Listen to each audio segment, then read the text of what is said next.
more and more online votes are now being deliberately tampered with by globalist forces.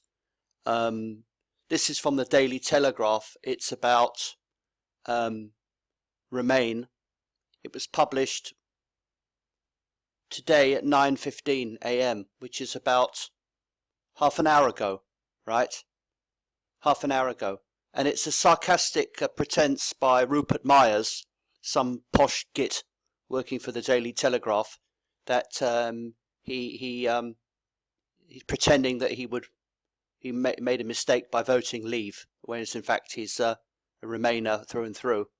Now, how is it possible that an article that's only been up for half an hour, time now is 9:48 a.m. on the 23rd of September, right? It's only been up for, well, it's actually been up for, yes, for half an hour, 30 minutes. How can it be that this particular vote has already got 28.6 thousand votes in half an hour? That's really a lot, really a lot. And the voting is clearly being fraudulent. The biggest issue by far for people in leaving the EU was the massive influx of foreigners to our country. There's been a massive influx. In my street, most of my neighbours are foreigners. The people upstairs are foreigners. The people behind me are foreigners. The guy on my right is a foreigner. And there's an English family on the left. But the guy who used to live in this flat was a foreigner. The previous tenants upstairs were foreigners. They come from all over the world, from all over the world. Some of whom came here as refugees, some of whom came here as EU immigrants. From my point of view, I'm not going to distinguish between legal and illegal immigrants, because I completely oppose immigration. It should not be allowed in this form. There's no doubt about it that London is becoming an unrecognisable multicultural mess because of massive immigration. And it doesn't mean I dislike foreigners, not at all.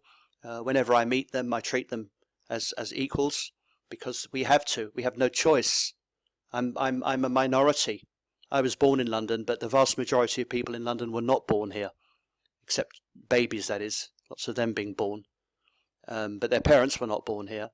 Now, this is absolutely bullshit. 28.6 thousand voters for the Daily Telegraph. The Tories voted broadly to leave the EU. I mean, Tory rank and file. The Lib Democrats voted heavily to stay. SNP voted heavily to stay. Greens voted heavily to stay. Nationalist parties heavily to stay. Ulster Catholic parties heavily to stay.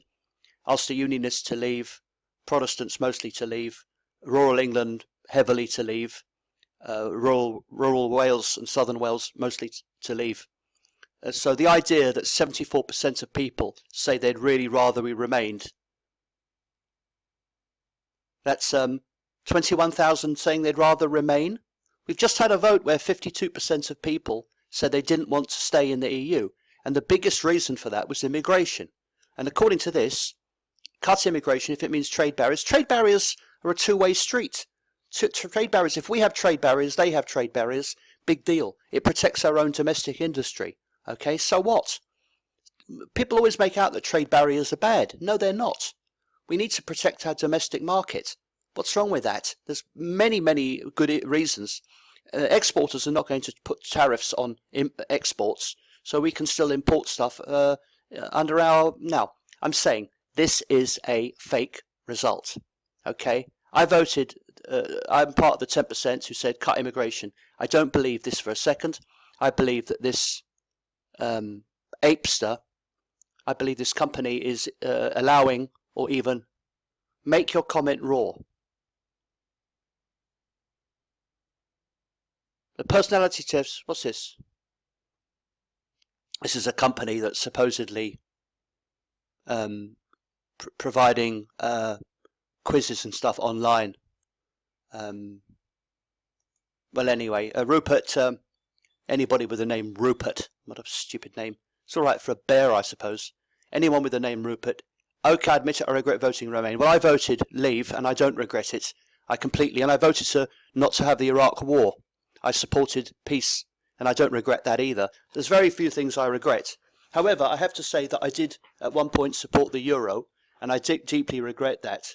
I didn't realise that the EU was just a duplicate of the United States and the NATO, a very warmongering globalist organisation dedicated to destroying European culture. I'm not just talking about immigrants from Africa and Asia. I'm saying that the EU is designed to destroy the nation state and create a one Europe where most Europeans don't live in their countries of origin, right? It's going to be a great big melting pot, right, of a pasteurized European. Have you seen these bottles of olive oil you get? Good quality olive oil says, you know, product of Greece or something. But today it says product of the EU, right? It's product of the EU, or contains oils from more than one country. And this is what they're doing to Europe. They're destroying our national culture, our national languages. I mean, from an English point of view, from a language point of view, obviously English will continue to rise because it's a kind of global language. But for people such as Hungarians and Greeks and Flemish people and Danes and whatnot, this is going to damage their culture, right? It's going to damage their culture. Smaller countries in Europe with unique cultures are going to be decimated. They're going to have their young people are going to leave to search for greener pastures elsewhere. They don't want to be left behind by staying in declining countries. Countries such as Lithuania and then countries in Bulgaria and so on are having a massive exodus of young people, leaving just old people behind, even though Bulgaria's population is just 7 million. And it's about the same size as England with 53 million. Bulgaria is a fertile and beautiful country. There's no reason why young Bulgarians should need to come to Britain. And yet they do. And yet they do. Why? Because our government wants them here. Cheap labour and multiculturalism is the order of the day. And of course the media that support immigration then says these people are beggars and criminals, trying to wind people up. British people do not want mass immigration. We do not want it. We're not anti-foreigner. We don't dislike foreigners. I make more of an effort to be friends to foreigners than they make an effort to be friends to me. In London, you don't get any respect whatsoever for being British or for being born in England. People have a sense of entitlement. People get off the bus in Victoria and march directly to the local job centre to get their housing benefit or something. This is completely wrong. All right? I want a Britain primarily for British people. I believe in a Britain First policy. The idea that out of 28.6 thousand votes in half an hour, which is absolutely ridiculous, 74% said we want to stay in the EU, is an absolute joke and just goes to show that almost every single online vote is now routinely being fraudulently represented by vote botting. I know this from my own channel. The Zionists are quite happy to vote, to rig opinion polls, rig votes to try and get the result that they wanted. But it was absolute credit to the British people that despite massive publicity from all kinds of sources, threats from big business and so on, British people still said, no, we don't want the EU. The British government tried every trick in the book. The celebrities, the banks, big business, the industrialists, fake intellectuals like Stephen Hawking, who can only move a cheek muscle. They all came out strongly for staying in the EU and predicted dire consequences if people voted Brexit. And yet people still did the right thing, amazingly. People did not. Now, there's going to be an attempt now to stop Brexit. The government are going to think of, going to say, I mean, Theresa May has already said very clearly that there's no danger whatsoever to any immigrants living in Britain. In other words, none of the people who are already here, and people are still moving to the UK, are in any danger at all of being asked to go home. But Britain is full. Property prices are going through the roof. But UK benefits are being attacked because we can't keep on like this. At the moment in London, there's a benefits cap, which is affecting many people. And the reason for the benefits cap is because there are so many foreigners in Britain claiming housing benefits that the system can't cope, and they have to try and put limits on it. As a result of this benefits caps, many English people, many British people will be made homeless. will be made homeless because of the EU. And these issues will not, and we're not allowed to discriminate in favour of British people. It's unbelievable. EU law prohibits discrimination, which means a Bulgarian or Romanian who's just arrived in Britain today, right, has the same rights as a native-born British person whose ancestors have lived in this country for centuries. I don't think that's fair.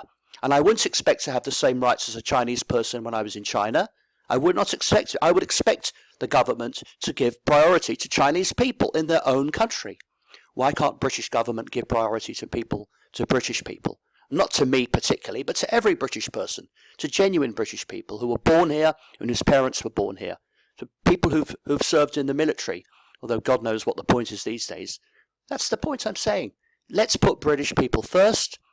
Let's ask the Scots which way they want to go, because the Scots seem to be much more inclined to stay in the EU and all the rest of it. If the Scots will not respect the national vote, then they need to do their own thing. But I want to see a proud, independent Britain doing genuine trade with the rest of the world and with Europe, and happy to be friends with any European countries that want to be friends with us, but not no more mass immigration, no more rights to move, no more attacks on our own working class as millions and millions of foreigners come in and steal the jobs and homes of our own British people. Thank you.